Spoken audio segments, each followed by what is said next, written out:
Hi friends, இன்றைக்கி vegetable வச்சு ஒரு சட்னி எப்படி பண்ணுறது அப்படின்றத பார்க்கலாம். இங்கே தேங்காய் எண்ணெய் ஊற்றி கடலைப்பருப்பு போட்டிருக்கேன். இங்கே நான் சின்ன வெங்காயம், பூண்டு, புளி, காஞ்ச மிளகா, அதுக்கப்புறம் கருவேப்பிலை, கொஞ்சமாக வெஜிடபிள் பார்த்திங்கன்னா கேரட் எடுத்திருக்கேன், தக்காளி எடுத்திருக்கேன்.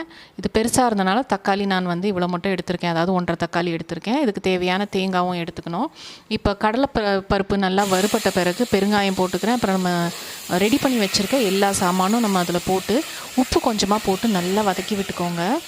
இந்த வெஜிடபிள் பதில், அதாவது கேரட்டுக்கு பதில் நீங்கள் கோஸ் யூஸ் பண்ணலாம், பீட்ரூட் யூஸ் பண்ணலாம். இப்போ சிம் பண்ணி நம்ம நல்லா க்ளோஸ் பண்ணி எடுத்துக்கலாம். மீன்வைல் அது வேகிறதுக்குள்ளே இங்கே நான் தேங்காய் உடச்சி தோண்டி எடுத்துக்கிறேன். யூஸ்வலாக பார்த்திங்கன்னா சட்னிஸ் எல்லாம் ஃப்ரெஷ் தேங்காயில் நீங்கள் செஞ்சிங்கன்னா ரொம்ப நல்லாயிருக்கும். அதே மாதிரி அந்த தேங்காய் தண்ணி இருக்குல்ல, அதை யூஸ் பண்ணி நீங்கள் வாட்டருக்கு பதில் அதை யூஸ் பண்ணி நீங்கள் அரைச்சிங்கன்னா சட்னி ரொம்பவே டேஸ்டியாக இருக்கும். ஒரு தடவை ட்ரை பண்ணி பாருங்கள். இப்போ இந்த டிஷ்ஷுக்கு தேவையான தேங்காவை நான் தோண்டி எடுத்துக்கிறேன். அரவுண்ட் ஒரு அரை மூடி தேங்காய் நான் எடுத்துக்கிட்டேன். இதுக்கு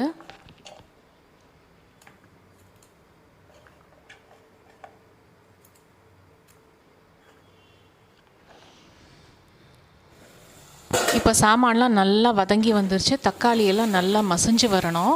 ஒரு 5 நிமிஷம் சிம்மில் வச்சிங்கன்னா எல்லாமே ரெடி ஆகிடும். இப்போ பாருங்கள், நல்லா மசிஞ்சு வந்துருச்சு. இப்போ நல்லா மிக்ஸ் பண்ணி விட்டுட்டு நம்ம உப்பும் இதில் சேர்த்துட்டோம். தேங்காய் மட்டும் போட்டு கொஞ்சமாக அது சூடு ஏறின பிறகு அதை ஆஃப் பண்ணிவிட்டு நல்லா ஆற வச்சுருங்க.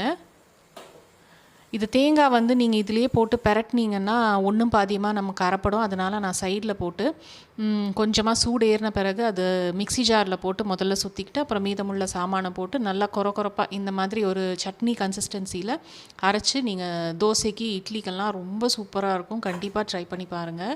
இது நான் ஆக்சுவலி என் சின்ன பொண்ணுக்கு டிஃபன் பாக்ஸ்க்கு நான் பேக் பண்ணேன். ஏன்னா அவள் இட்லி கேட்டா அப்படின்றதுனால இது ரொம்ப டேஸ்டியாக இருக்கும். அங்கே போய் சாப்பிட்றதுக்கு காரம் மட்டும் கொஞ்சம் சுல்லுன்னு இருக்க மாதிரி பார்த்துக்கோங்க. ஏன்னா அங்கே சாப்பிட்றதுக்கு கொஞ்சம் ஆறி போய் தானே இருக்கும். ஸோ உங்களுக்கு கொஞ்சம் சுல்லுன்னு இருந்தால் நம்ம ஆறுனாலும் அந்த சட்னி சாப்பிட்றதுக்கு இட்லியோட ரொம்ப நல்லாயிருக்கும். கண்டிப்பாக ட்ரை பண்ணி பாருங்கள்.